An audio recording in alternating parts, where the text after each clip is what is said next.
Welcome to Doing the Work, a Naples Integrated Recovery podcast.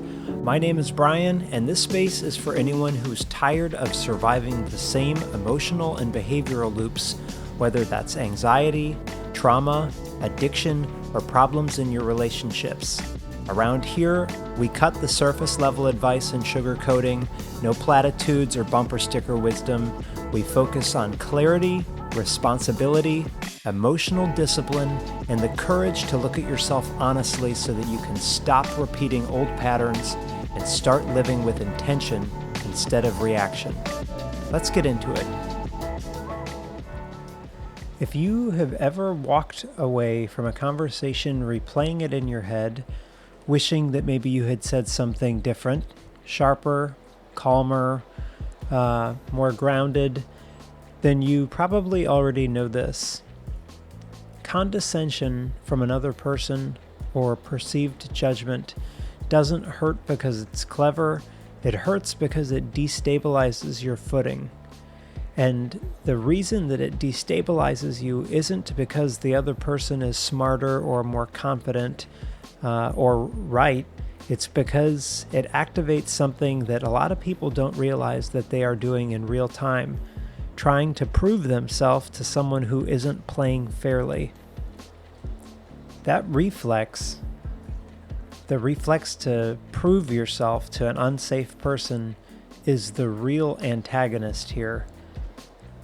Condescending people usually are not saying something that's really profound. Most of the time, what they are saying is shallow or recycled, totally unoriginal, but the sting comes from how it is delivered, especially if it's patronizing or moralizing or virtue signaling or corrective and designed to position you as less than them.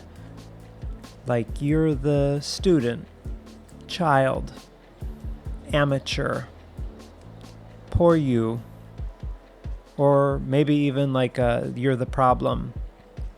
And the thing that a lot of people miss is that condescension only works when it hooks into somebody else's internal self-doubt. Not insecurity in a dramatic sense or low self-esteem, but an internal question that flickers for a lot of people before they even notice it, like, am I missing something? Or do they know something that I don't? Those cracks are the opening, those micro hesitations. That's where condescension can slip through. And once it's in, most people do one of two things. Both are trying to take their power back. They might either collapse or they counterattack. So maybe they nod or they apologize. And in that case, they shrink to the teacher. Or maybe they sharpen or get defensive or they over-explain. That's what my thing has been, is over-explaining and trying to be understood with my position, which then triggers your quote-unquote teacher to be like, whoa, why are you so defensive? So different strategies, same mistake. Both are attempts to prove your worth, which is why confidence is the wrong target. People think that the antidote to condescending conversations is more confidence, like maybe a stronger posture or having quick comebacks or a louder voice. And of course, confidence does help later, but confidence is downstream. That is an output, not a lever. What neutralizes condescending talk is your own self-trust. Self-trust that says, I don't need to prove myself to this person, or I don't need to correct this, or noticing that you don't need to counterattack or collapse. You can just let them believe whatever they want to believe. Because condescension feeds on reactivity, either submission or aggression, but both confirm authority. A calm curiosity does something that is totally different. It removes the payoff. So here is the reframe that matters. and it's non-negotiable. The opposite of self-doubt is not self-confidence. The opposite of self-doubt is self-trust. Confidence is built after action, after you have repeated something several times, after you have experience with it. But self-trust is what allows action to even happen in the first place.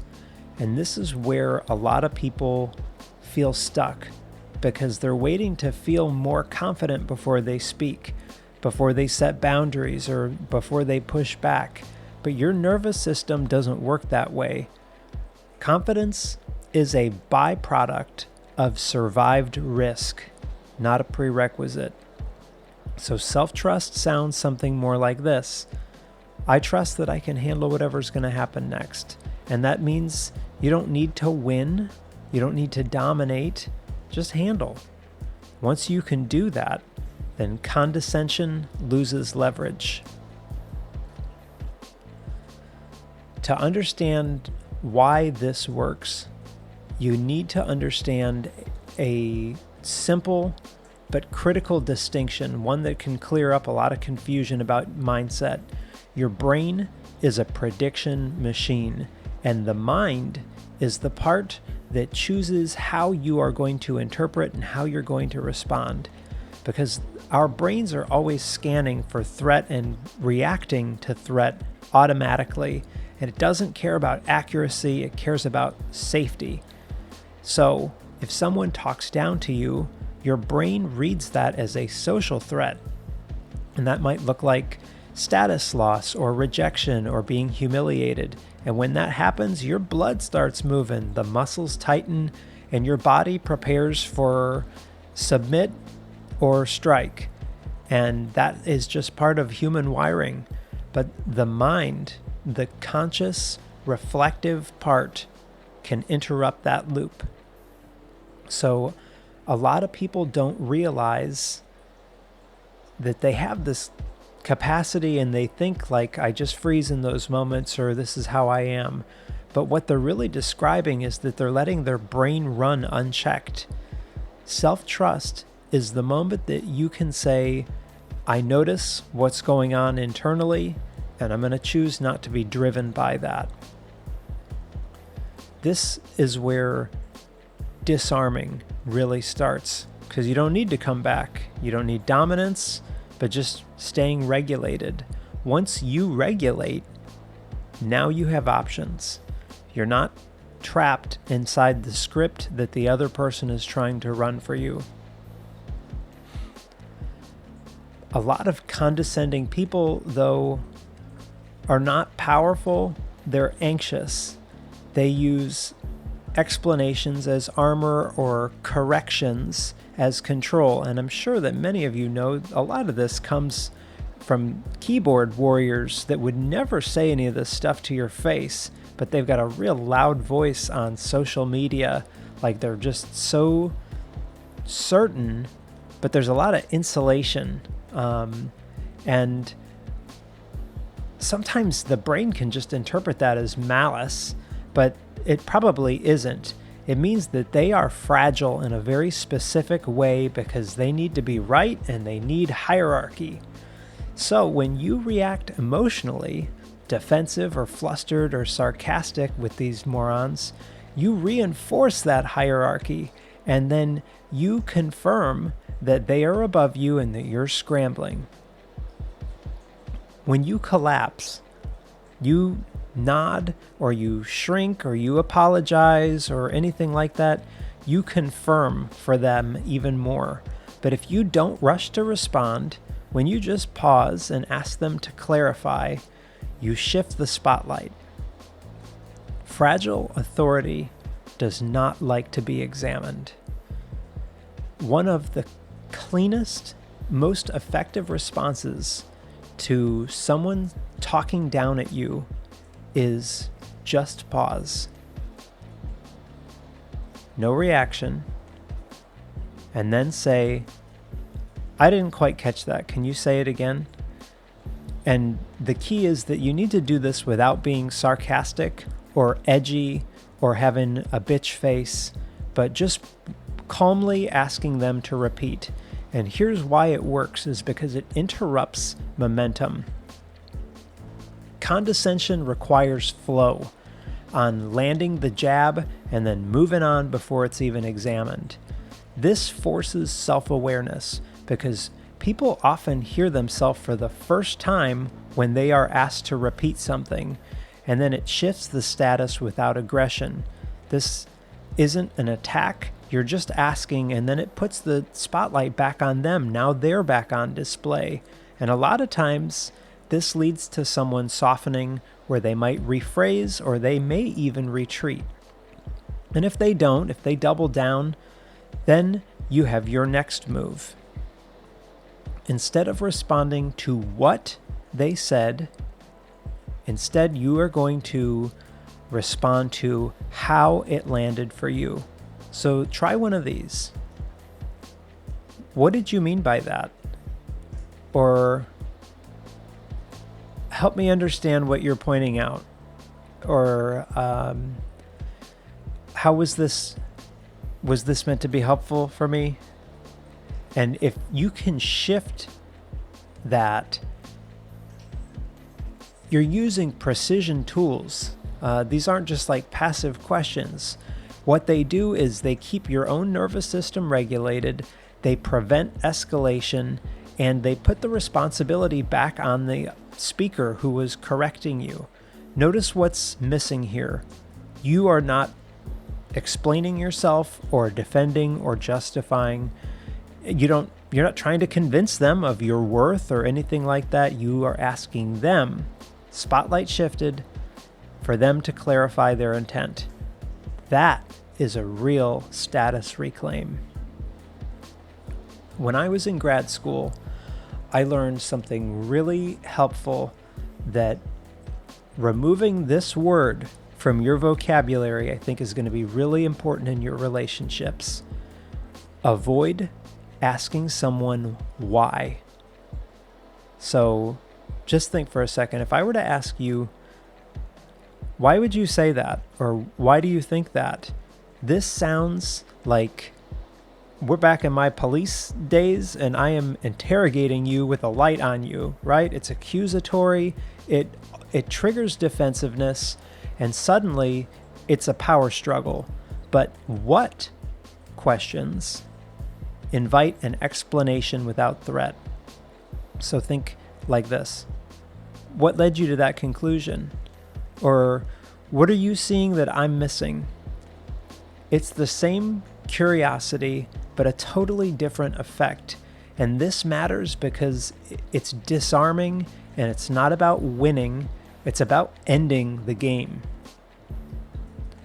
None of this works because you're hoping that the other person is going to validate you. If that's the goal for you, then this is a losing game. If you're trying to prove yourself, you're going to rush, over-explain, get sharp, or get small. But self-trust changes the question from how do I look right now to how do I want to respond?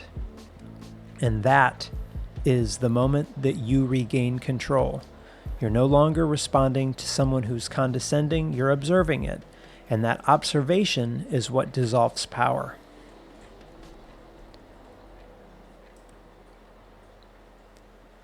Once you understand that a condescending person requires or feeds on reaction from you, now the question becomes practical. What do I do in this moment, physically, verbally, psychologically, to stay stabilized and keep my footing? Because insight without execution becomes something that you're just nodding along going, yeah, that makes sense, but then you never use it. And that's where any kind of advice really falls apart. The goal here is not proving posture or vague encouragement for you to be confident in yourself, which is really ignoring what your nervous system is doing under pressure. This system is about mechanics, not dominance. It's not about winning, it's about containment. The goal is not for you to overpower the other person, it's to stop handing your energy to your own internal reflex that wants to prove itself so badly to someone who is already an unsafe person. If somebody is speaking down to you, your body reacts before your thoughts have caught up. Your nervous system decides status before words are even part of the picture. And this is where a concept from dialectical behavioral therapy, DBT, is really helpful. Opposite action. It's not a coping trick. It's a way to interrupt your proving reflex at the level where it starts. So if you notice that your body wants you to shrink, then instead, opposite, you ground. If you notice that you want to defend, you pause. If you feel rushed to say something, you slow. And these are not dramatic corrections. They're adjustments that signal safety back to your nervous system. This is you telling your body, this moment doesn't require me to collapse or to put on my combat armor. And once your body settles, your language will follow. People underestimate this because they think that it's like too simple, but watch how often condescension evaporates the moment that you don't physically yield into it. Next, use silence. Silence makes insecure people nervous, especially the kind of silence that isn't confused, embarrassed, or performative, but just neutral.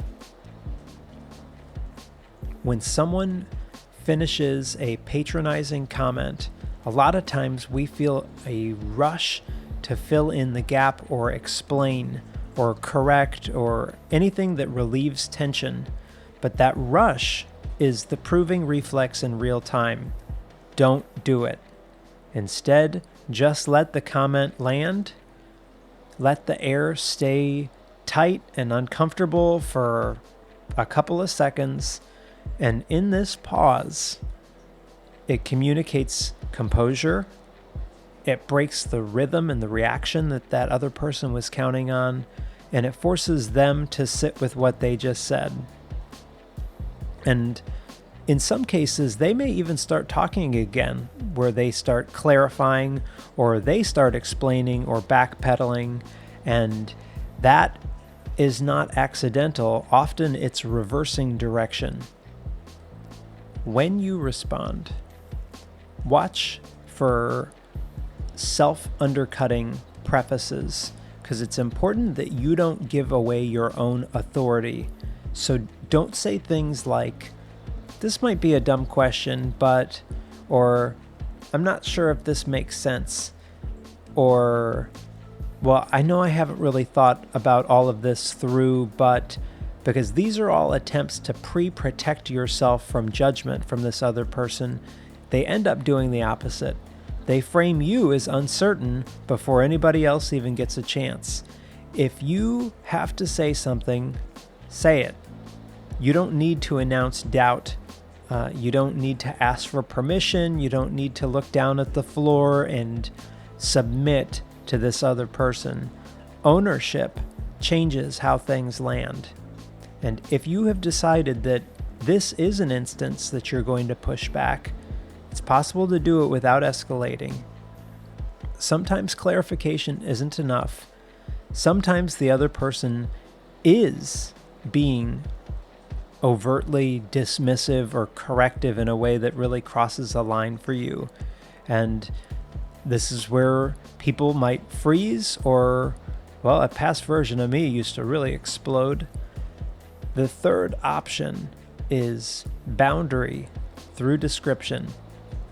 Instead of arguing the content, you describe the behavior. So I love using this here and now, where I make the other person aware of what I'm experiencing or what I'm observing. So examples of this might look like, I notice that you're explaining this as if I'm not familiar with this. Or, did you know that came across as corrective? Was that your intention?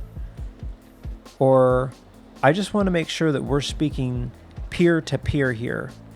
And none of those are an accusation. They're naming the dynamic that's taking place. Because some power games survive in vagueness, but once you label a behavior, it can become harder for that other person to maintain unless they're just a total sociopath.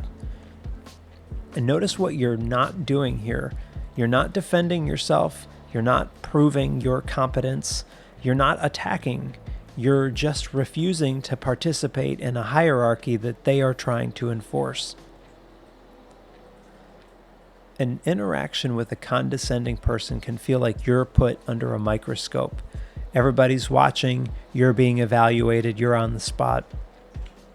And that perception alone creates internal panic.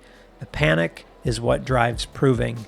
And the fastest way out is to put the spotlight back on the other person. Questions do that. Not aggressive questions, and certainly not, I see all the time interviewers that try to do these cutesy little gotcha questions. Don't do that. Just clean, neutral questions like, help me understand your thinking here, or can you walk me through how you're seeing this, or what was the outcome that you were aiming for? And I use those questions all the time. Shifts the spotlight back. Now they are the one that is performing. You've stepped out of the role of defendant and into observer. And that change alone can shift your internal state. And people can pick up on that almost immediately. None of these techniques are going to work if underneath all of it, you are asking yourself, do they approve of me? That's the real trap. Self-doubt turns every interaction into a referendum of your self-worth, but self-trust is what removes you from the ballot completely. So a cleaner question is this interaction aligned with how I choose to show up? That is a different posture altogether. Because now you're not trying to win respect, you're trying to decide how much access someone is going to get to your energy. There's a lot of people that I just don't even waste my breath. They are convinced about what they know, and I would just rather stay regulated. I don't need to prove anything. They know what they know. Sounds good to me. But a condescending tone hits differently when it comes from a boss, parent, colleague, or a quote-unquote expert. And it's that hierarchy or power dynamic that amplifies threat, where your brain starts reading more risk. This is where self-trust matters even more. You don't need to dominate authority. You need to just stay intact around it. Clear speech, calm pacing, fewer words, not appeasing, and authority that's stable will respect that. But authority that isn't will push harder, and that should tell you something important. Disarming condescension is not about being clever, it's about containment. Can you stay present? Can you resist your internal urge to rush? And can you just let the moment breathe in a way that you don't abandon yourself? If you can do that, then you've already won, whether the other person realizes it or not. Now, a lot of people think that the hardest part of all of this is the moment that you're dealing with that condescending person in itself. But I don't think it is. I think that the hardest part is what happens afterward, where if you're like me, then maybe there is some replaying, second guessing, or delayed comebacks. You're in the bathroom several hours later, and then you're like, I should have said this. Or you're in the shower, and then you start rehearsing it. Or you're in the car, or you wake up at 2 o'clock while you're eating some peanut butter. Just me? I'm the only one up at 2 a.m. eating peanut butter, thinking about all the things that I could have said. This is where condescension really drains people. It's not in the exchange itself, but how long it sticks around in your mind afterward. Here's what matters. If the interaction is over but your nervous system is still arguing with it, then the other person is winning. So let's shift into a last section, how condescension plays out in the places where it costs you the most, and how you can stop feeding it once the interaction has ended. Because self-trust isn't just about how you responded in real time. It's about how quickly you can come back to center after that interaction. That's where that proving reflex does a lot of damage. Think about workplace. Condescension at the workplace is corrosive because it blends status, income, and identity, and it can show up as being talked over, something being explained to you like you're an idiot, someone rephrasing something that you said but not crediting it to you, or any kind of a tone shift that lets you know you're junior even though you're not. And the distinction that many people miss is not every slight requires an immediate correction, but a repeated pattern does require a response. So I try to do, first time, I just notice. Second, tracking.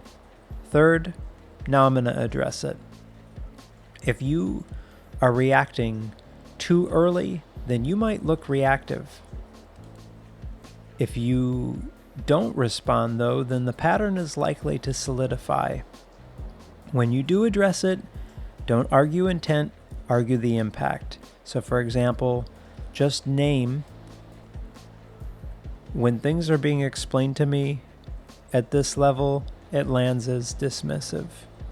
Or, I want to make sure that my contributions are being recognized accurately. With that, there's no accusation or proving or emotional unloading, and it's not even a confrontation, it's just visibility. Visibility is often enough to stop or change a behavior, especially if you're in an environment where professionalism actually matters. Now, family. If you've got a condescending family member, that can cut deep because probably it's been going on for a long time. And you may have a parent or sibling or extended relative that you hate seeing a certain time of the year, and maybe they talk to you like you're 12 even if you're 40. Why? Because family systems resist updates. They want to hold on to old roles, and condescension is often the mechanism that keeps those old roles intact. So here is the uncomfortable truth. You cannot logic someone out of a role that they benefit from maintaining. But what you can do is stop performing it. This means shorter responses, fewer explanations, no defending your choices, and just a clean line like, I'm comfortable with the decision I made, or I'm not looking for advice right now. Now, tone matters, probably more than content. This needs to be calm, neutral, and final, not that you are activated. You don't need agreement. You need to stop negotiating your adulthood. Now, if it's authority, condescension from an authority figure like a boss or a police officer or a senior leader hits fast because your nervous system really reads risk. And this is where proving reflex shows up the hardest. This isn't about reclaiming power. Trying to overpower authority escalates a situation and puts you into performative mode. Your goal here is not supposed to be dominance, it's intactness. So that looks like concise answers, steady pace, and clarifying questions instead of being defensive. If someone explains something that you already know, don't interrupt to prove it, just let them finish. then respond at an appropriate level. You meet them at competence, not beneath it. Secure authority respects that. Insecurity authority will push back. Either way, it gives you information. So, back to the aftermath. You replay this situation or scenario probably for one of two reasons: that either you didn't trust yourself in the moment or your body stayed activated afterward. That replaying isn't weakness, it's your nervous system trying to resolve unfinished threat. The mistake that people make is trying to solve that with better dialogue. The solution here is not a sharper comeback, it's closure. So ask yourself, am I sticking true to my values? Am I responding in a way that I would respect if I watched this video back? And did I abandon myself anywhere? And if the answer is no, let it go. And if the answer is yes, then repair internally, not retroactively. That means deciding how you're going to do this next time, not punishing yourself for how you didn't do it this time. That is where self-trust grows, not through perfection, but through reflection without self-attack. Condescension thrives when you believe that you have to prove something, like you need to be sharper or more certain or more impressive. You don't. Self-trust changes your posture entirely because you move from how do I get them to stop seeing me this way instead to how do I want to show up regardless of how this knucklehead sees me. That is the quiet power that many people don't develop. Not dominance, not clever charisma, grounded choice. Once you stop auditioning for unsafe people, the whole dynamic collapses. When you start to observe condescending talk as information and not something that's personal, you can see it for what it is. It's somebody else's insecurity or an outdated hierarchy or their nervous system that's leaking outward, and you don't have to absorb that. So if you're looking to disarm a condescending person, you don't need louder presence or a better argument. You need self-trust before confidence. You need your own regulation before your response. Boundaries over someone else's approval. Condescension loses power the moment that you stop treating it like it's a verdict. It's just behavior. And behavior can be observed, named, and when necessary, walked away from. That's not passive. That is strength that doesn't need to announce itself. And that is doing the work. Thanks for spending the time with me. If you found this episode helpful, please share it with somebody who may need to hear it. Be kind to yourself, be kind to others around you. Remember that we're all doing the best that we can with the tools that we currently have, and we are all capable of growing past them. If you'd like to reach out or connect, send me an email, brian@naplesintegratedrecovery.com. I hope to hear from you there. And in the meantime, thanks again for listening, and I'll see you on the next one.